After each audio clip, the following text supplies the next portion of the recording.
Ladies and gentlemen, we welcome you live to episode number 30 of the Primetime Rundown Zoom interview series right here on the Eastern Observer and the Blackjack Media Networks. I'm Joey Jarzynka, and this is a completely different background for our good man here and our 30th guest of this byproduct of our station here. And Eddie Lack is the goaltender, or former goaltender, if you will, from the Vancouver Canucks, Carolina Hurricanes, Calgary Flames, and New Jersey Devils. And the reason why I say that this is a completely different background is because the background is moving behind Eddie Lack there. So as I said just before, Eddie, make sure eyes on the road at all times. But thank you so much for doing this for the next few minutes here with us, and we really appreciate you being here.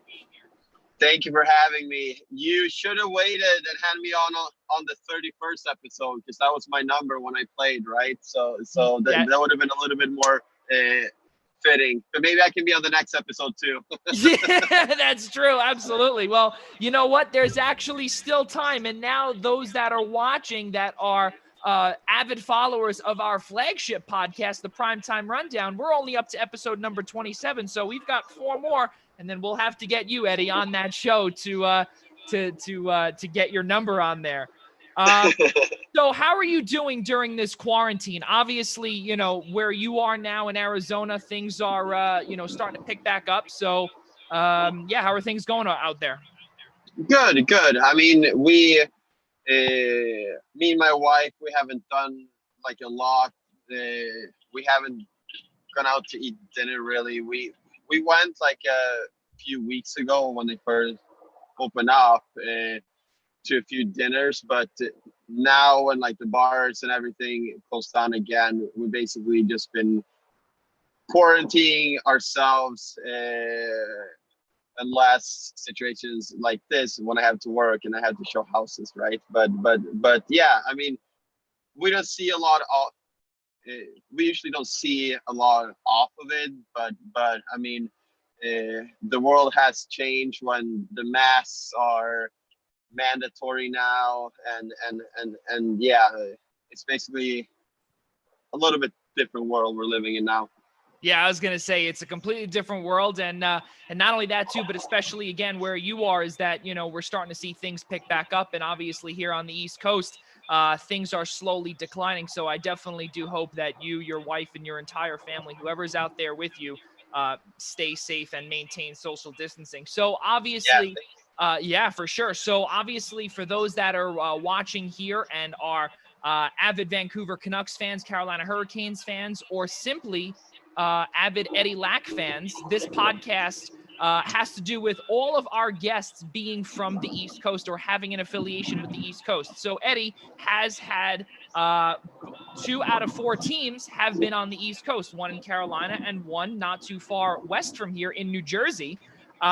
So let's get to it, Eddie, for as long as you have, which is about another half hour, which is fantastic.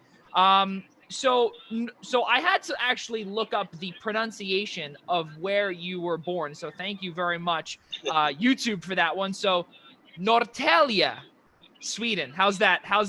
Very good. Very good. I love it. It took me about 3 to 4 hyphenetic spells to get that. But Norrtälje, Sweden, rather. Talk about how hockey became the sport for you. So I started playing when Sweden won the Olympics in '94, and it was Peter Forsberg who scored that goal against Corey Hurst that became a stamp in Sweden. And I was 6 years old at the time, and Tommy Salo did like a huge save for Sweden to win in like the shootout, and I was just like, I want to play hockey. I want to try this thing out, right? So I started playing, and I think I was 1 year younger than everyone else, and they went through like skating school and everything, and I pretty much just got thrown into it. So I was for sure the worst skater on the ice, and I think that's what kind of turned me on to goaltending a little bit.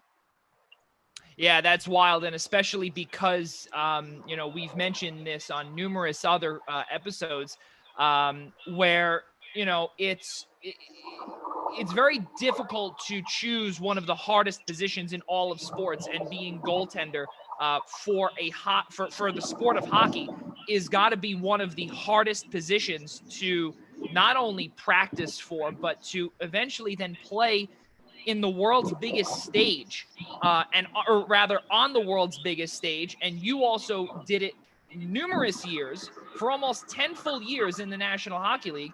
And you also did it in the Stanley Cup playoffs as well. We'll get to that in a few minutes. But talk about now from Sweden, obviously, 2006, 2007.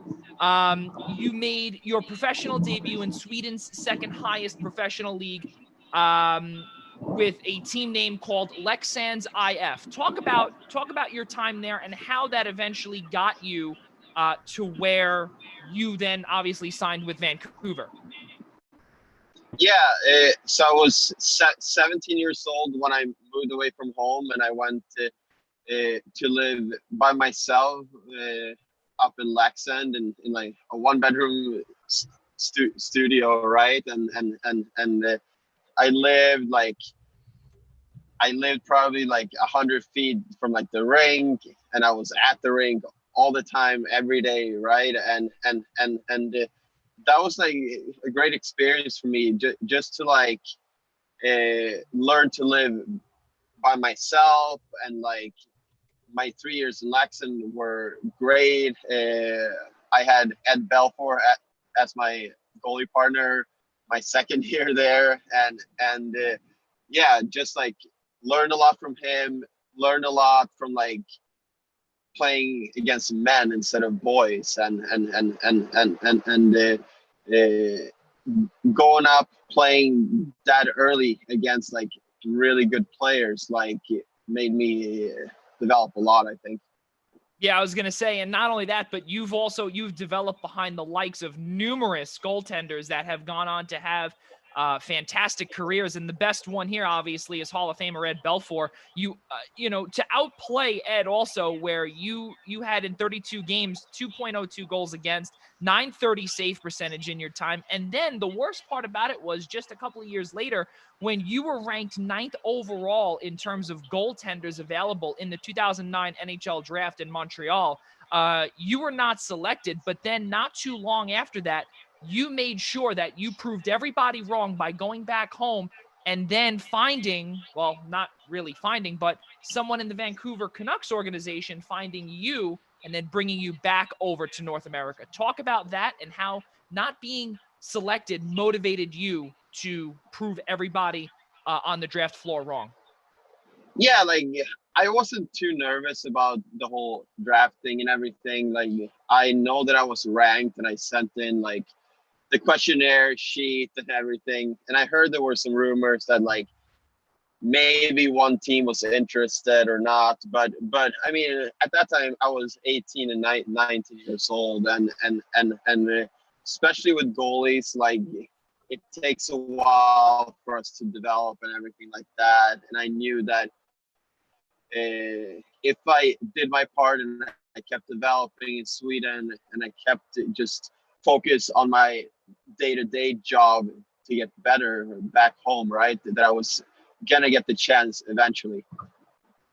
Yeah, you get the chance eventually. And then the best part is that, and it's crazy where I actually have it written in my notes too, where your world literally comes full circle, because you started off relieving Jacob Markstrom, who eventually became a teammate of yours in Vancouver once Bobby Lou or Roberto Luongo was traded to Florida. We'll get to that in a second. But now, when Lars Lindgren, one of the scouts who found you, or the scout that found you and brought you, who's actually also of your native Sweden, when you signed a 2-year entry-level deal, but then you started at the AHL level, obviously, which, everyone does, getting your chance to play in North America. Talk about that feeling the moment you put on the pads, you put on the sweater, and you were just, you look at the bright lights right around you and say, I'm really here. Yeah, I mean, it's like a super cool experience, right? And it's something that I worked for a very long time. And like when you watch, like, especially when I watch the game now, like when I can't play now, but I see the guys out there and everything, and like, yeah, when you watch the guys, it might look like simple and everything, and like it might not look as hard, but I know the hard work that goes behind the scenes for like years and years and years to even get the chance to play in the best league, right? So I was just very fortunate to be able to play, and like, of course I was hoping to play for a little bit longer than I did, but to have the career that I had and meet the people that I did along the way, I met so many good people and so many friends, and I met my wife on the way, and yeah, I'm like extremely fortunate to play the game that I love over here. Yeah, it's, you're playing, you're being able to play again in the National Hockey League, and then especially to be behind. First, you were behind Corey Schneider to start November 16th, 2011, and I'm sure you took a peek. Obviously when you were in drive and took a peek at the notes I sent you, and you see, obviously I literally broke it down into such little detail because you know it's amazing to see the milestones and who you were able to be behind. And as you mentioned earlier, you got to learn from so many good people. November 16th, 2011 was the first time you dressed as a backup behind Corey Schneider, and you donned the Vancouver Canucks sweater. To get the feeling out on the ice, in Rogers Arena, in especially a city like Vancouver, a storied history. Talk about that feeling almost 9 years ago. No, but it was just so cool. I mean, I remember that I was flown up the same day as the game, and it's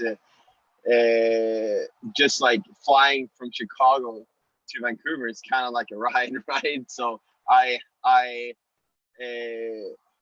couldn't really sleep the night before, and just like so much excitement in like the air, and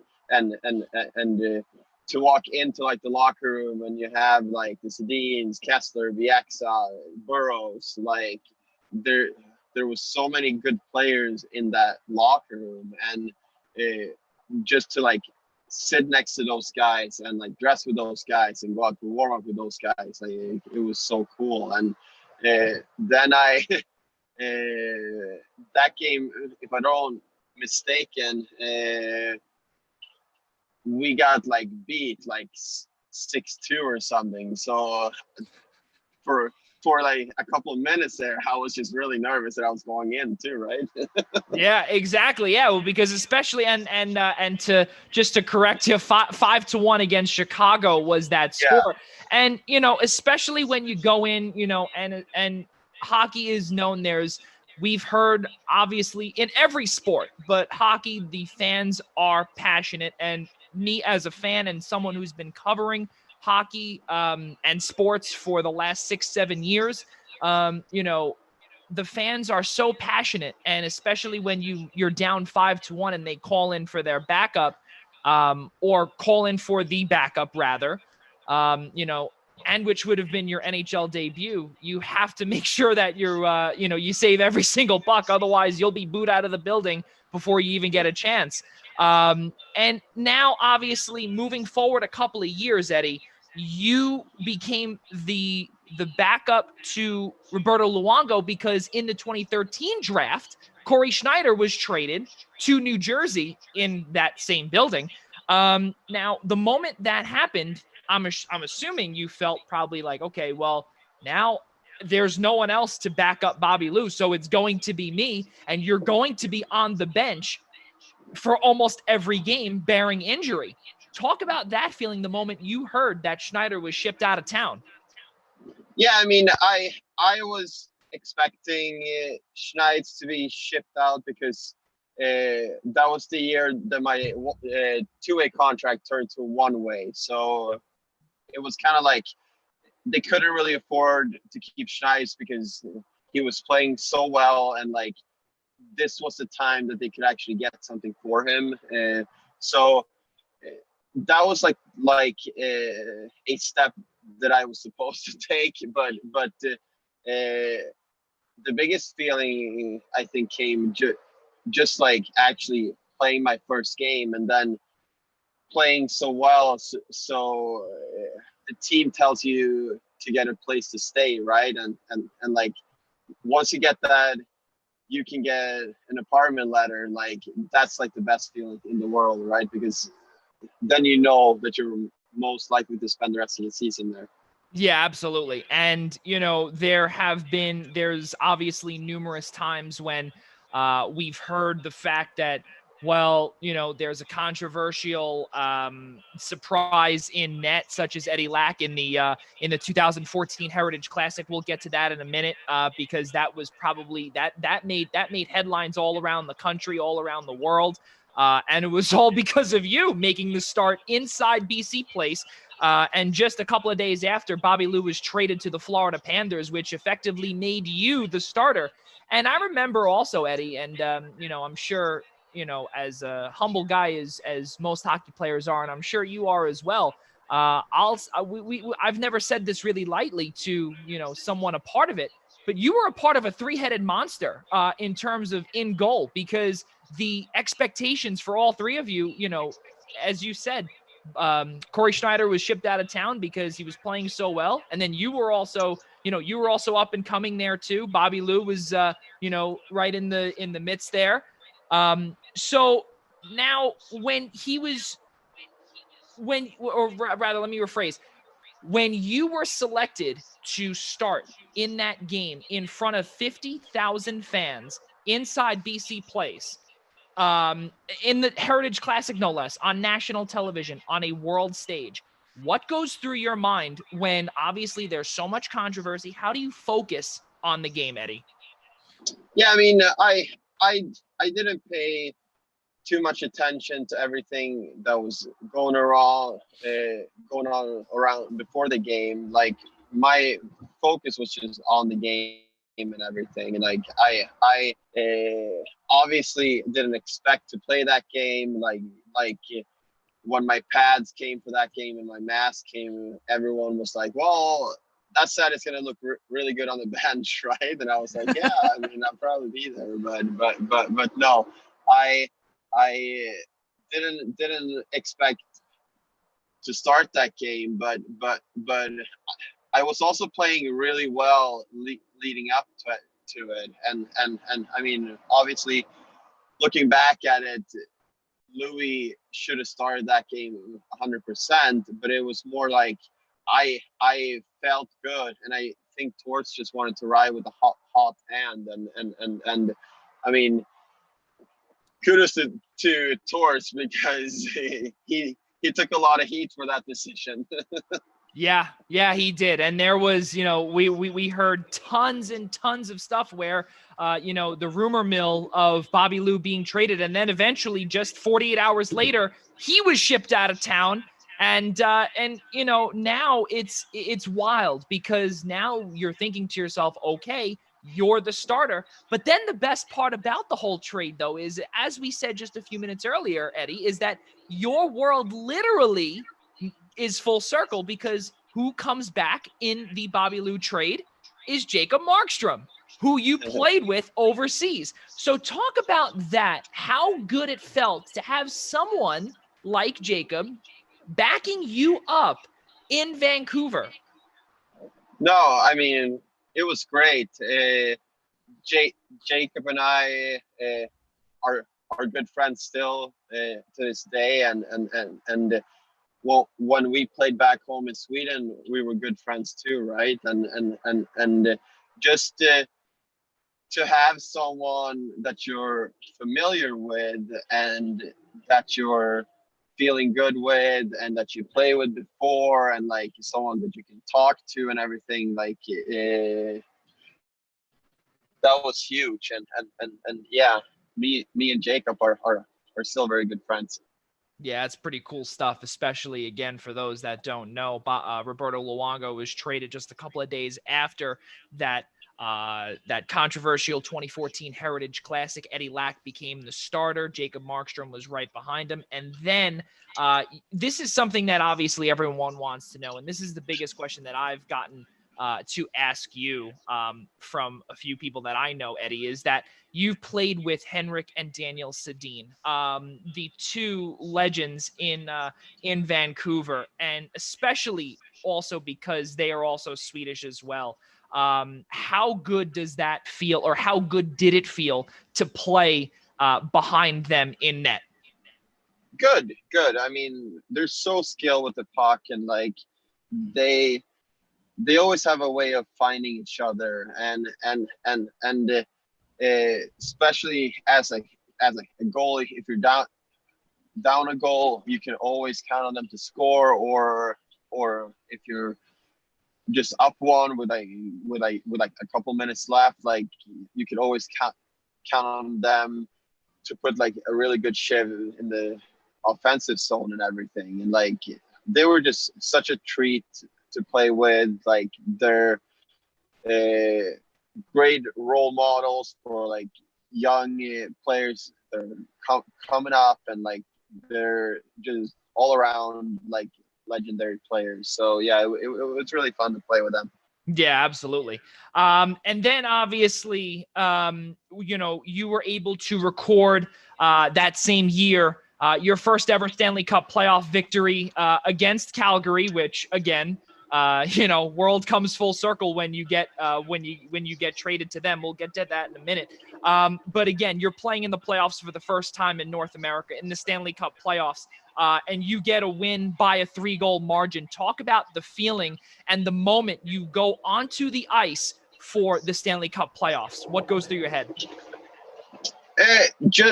Just like it was such an exciting time. I mean, you work so hard for so many months to get to like the playoffs and everything, and like the city was going crazy. Like everyone was just excited about it, and that's like something that I will never forget. And I flew my dad in from Sweden to like experience it with me and everything. And yeah, it was such a cool moment.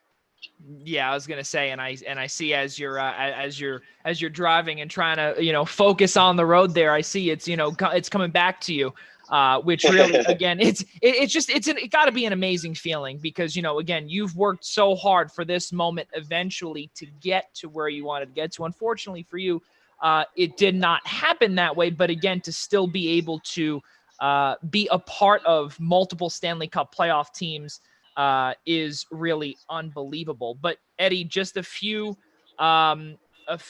days, or actually rather a few months later, or a couple of months later, you got traded to the Carolina Hurricanes at the draft table in 2015 in Miami.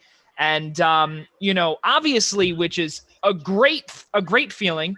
You're getting a payday before you even suit up, which is nice. But the feeling when you leave Vancouver, the team that gave you the first shot at life in the National Hockey League, did you feel that they kind of not gave up on you per se, but that they didn't give you enough chances to be the next Roberto Luongo?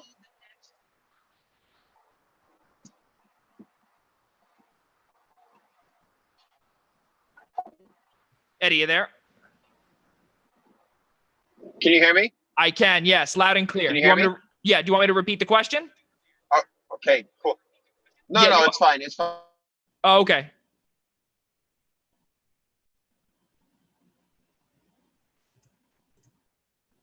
All right, ladies and gentlemen, we're just having some technical difficulties with Eddie Lack here as he's getting to place in Arizona. I hear you now. There we go. Okay, cool. All right, we're just letting the viewers know that there is a little bit of technical difficulty, but would you like me to repeat the question, or are you good there? No, it's fine. It's fine. Yeah, like Vancouver was kind of getting to like the same point with me as they were with Schneid's, right? And they had Ryan Miller on like the 6 million a year deal, and then Jacob Markstrom was coming in strong from like the minors and everything, and he had like a really good playoffs there. So they felt that they could do better with them, right? And I'm like completely fine with it. I was sad. I wanted to stay in Vancouver for like a longer time. Like that's where I felt at home, right? And I spent 5 years with that organization, and I thought before we were leaving for like the summer break, we were kind of talking about like a 4 or 5 year deal, right? So that's kind of what I what was hoping for, that I was going to stay there for a long period of time. Now that didn't happen, and I just tried to make the best out of my situation in Carolina. Yeah, absolutely. And the way it was, obviously, as multiple people say, as the saying goes, it's a business, and obviously everyone at some point either has to move on or they make room for you, and unfortunately it was the former for you.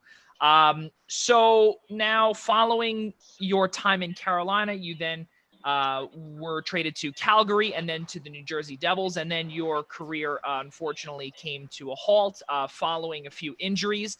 Now, your time now with Arizona State, we'll get to that in just a second, but how we got there, you came out with a little bit of a note or a letter, August 14th, 2019, which seems like, Eddie, almost like a lifetime ago because of everything that's going on here.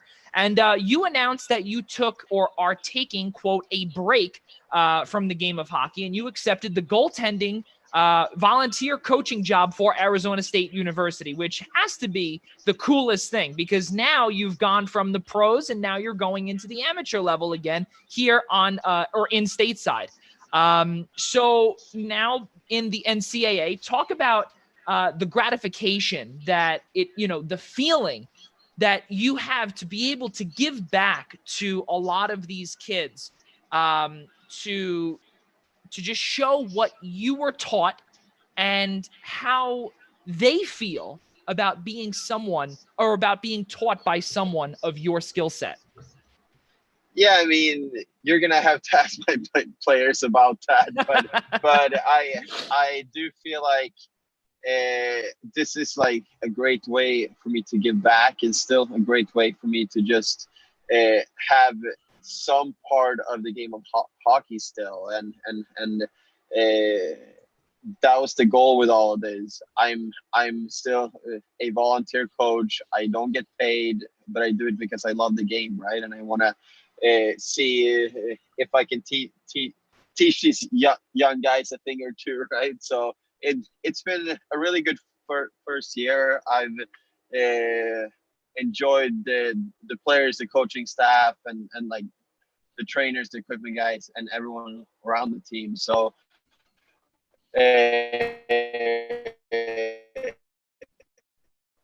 this has done for me. I think it's something that I'm going to keep doing for a while.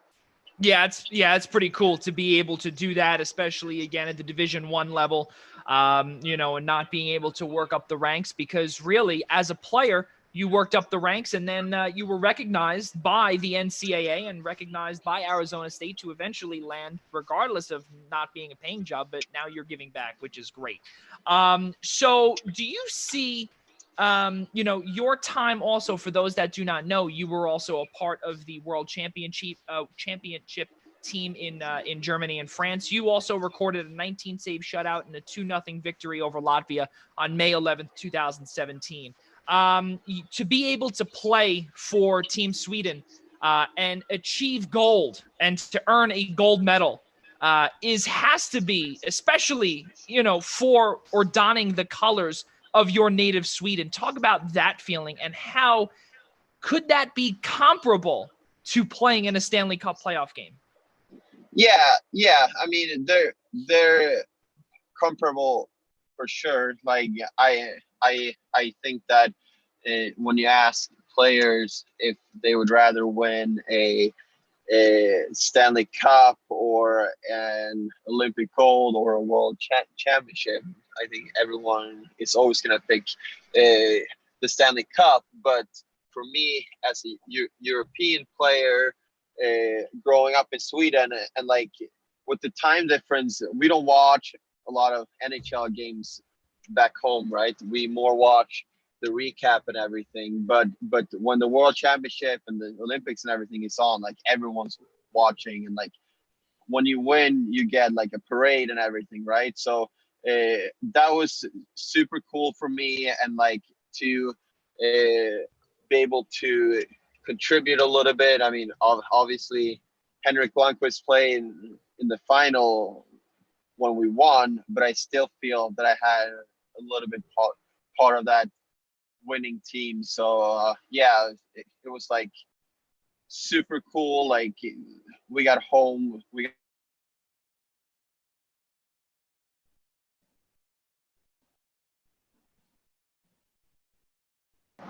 can you hear me now? Yeah. Just repeat. Yeah, just repeat the last part of that if you can. We heard up to Henrik Lundqvist was in net for the final. That's the part where we got cut off. Yeah. So Henrik obviously played in the final, but just to feel like I contribute like at least a little bit to like the win was so cool. Yeah, exactly. To be able to contribute and to wear, especially as we've said over and over again, to wear your country's colors on the sweater and on the world stage is really euphoria. It's got to be a euphoria feeling for sure. Now we'll get into, obviously, as we have a couple more minutes, if that's all right, Eddie. You said till about 8:30, which is or 5:30 on your time, which is great, as you're about to show a house. And we'll get to that in just a moment about how you became a real estate agent. Because listen, I got to tell you this, and I don't know if I'm breaching a contract here, but out here in New York, we've got a house to sell out here, and I was about to call Eddie Lack Real Estate, but I don't know if you fly out to New York, but yeah. So talk about how you got into the real estate business following your playing career. Yeah, so this is something that my family's been doing back home for a very long time, and I've been doing it for a while too when it comes on like the investment side and everything, and it's something that I've been interested in. So I just wanted to get into this and like see, like try something completely new and just challenge myself. So that was the thought process behind it. I've been doing it for about 6 months now, and it's been really fun so far. It's a lot of work, but it's fun. Yeah, I was going to say, I mean, just because, what I got to tell you, what we've been dealing with here with the real estate agent, I can't even imagine how it is to be a real estate agent, because, especially being the, almost like the liaison between the buyer, between the seller, it's got to be a ton of work. And then on top of it, Eddie, you taking the time out here to talk to me while you're about to go show a house in the next few minutes is really unbelievable. And I can't thank you enough. But we'll wrap it up here in the next couple minutes, but let's just finish up here as we're in the third period of our little conversation here. And you're a tall guy, and we've heard this before. We've heard this on numerous broadcasts before. You've been called the Stork because of your tall stature. So talk about how it is to be nicknamed the Stork. I think you're listed as 6'4" in that, if I'm not mistaken. 5'5", yeah. So, excuse me. The nickname came, I don't know where, but it started in Sweden somewhere, and it was basically just like my tall, skinny ass legs and my upper body is a little bit shorter, I guess. So no, it was nickname that I got in Brina, and it kind of stuck with me. And looking back at it now, like when I started playing hockey and I started playing goalie, like it was impossible to know that I was going to grow into being like 6'5", and that was going to be such a huge advantage for me, right? Yeah, exactly. Yeah, it's crazy how stuff happens, and you definitely need a little bit of luck on the way. Yeah, absolutely. And obviously I saw when I asked you the question, I saw your reaction on your face was a little to be called that. And then, it's again pretty cool to have a nickname in the National Hockey League, and especially we don't see that many 6'5" goaltenders. Other than obviously Pecorine, which now he's getting older, and being able to take advantage of the height is really unbelievable. So let's do this here because we have a little bit of time left. During these uncertain times, Eddie, and especially where you are in Arizona now, and you have your team, of course, your players that you are coaching. How difficult is it as an aspiring young athlete to tell someone that you have to stay inside when cases are beginning to go up?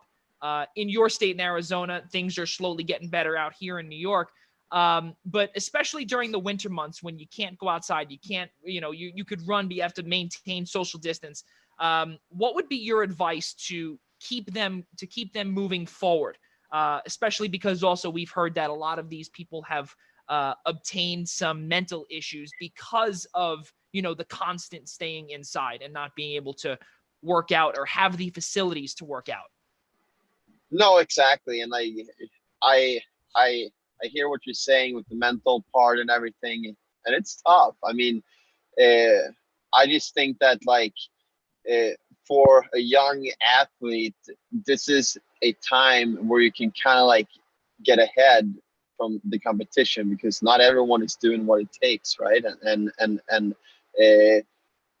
you don't need a lot of space to do a workout. You can do your workout on your living room rug, and that's fine, right? I do feel like a lot of us are finding excuses not to do things during these uncertain times, and I feel like I'm one of those guys that are trying to just advocate to do more, and you are allowed to do stuff, and you can do stuff to make yourself better every single day, right? And that's what I've been trying to do during the quarantine and stuff, because we weren't allowed to show houses for a while and everything. Yeah. And my focus then was more to build my online brand and everything, and there's always stuff that you can do, and that's my advice for everyone out there too. It's just find something that will get you closer to your goal every day. Yeah, absolutely. Really, really perfect there. So now obviously to erase the question that I was going to ask is obviously, anything else that you've been catching up on, in your time as a, as a retired goaltender, but we know obviously to keep you busy is to be showing houses. So I think we can erase that. Again, with a couple of more minutes left though, I don't know, because my clients are here, so I might have to run. All right, no problem. Last question, I promise you. So, because of summer's here now, what's your favorite ice cream flavor? I'm a basic bitch. Can I say bitch? Yes, you can. Well, you can now. Go ahead. Yes. I'm a basic vanilla bitch. I like it. That's good. Eddie, go ahead. I really do appreciate it. We'll text you later. Thank you so much. And go ahead. You can log off now. Yeah, we'll talk later for sure. All right. We will. Thank you. Have a good day. All right, man. All right, ladies and gentlemen. So as this is the first time that we're going to be doing this, but Eddie Lack is showing a house right now. So we'll get to the part of the credits here. So ladies and gentlemen, join our friends Kurt, Kenny, Jim, and Petro on Saturday night, July 11th, starting at 8 p.m. as they talk all things sports over at the K&K Sports Show, airing Saturdays and Wednesday nights, evenings on Facebook and our sister station, the I-95 Sports and Entertainment Network. For more information, please log on to their Facebook page at K&K Sports Show or visit i95sportsnetwork.com. Wow, this is very weird, actually. This is the first time that we are doing this solo. But Hockey Week continues here. And for those that are watching, it still is Hockey Week, ladies and gentlemen. So Hockey Week here is presented to you by Blue Line Deli and Bagels here out on Long Island. Please visit them at 719 West Jericho Turnpike here on Long Island in Huntington, New York. For more information, please visit BlueLineDeli.com and check out their owner, Donald Rosner, who has got to be one of the best business owners that I have ever met. Thank you, Donnie, also for sponsoring us this entire week. Tomorrow, Hockey Week continues here on the Eastern Observer as we welcome Vancouver Canucks radio play-by-play Brendan Batchelor. He will be with us tomorrow night. Sportsnet 650 in Vancouver starting tomorrow night, 8 p.m. Eastern time, right here on the Eastern Observer. Ladies and gentlemen, one last time, I'm Joey Jarzynka, and for all of us at the Eastern Observer and the Blackjack Media Networks, we'll see you next time.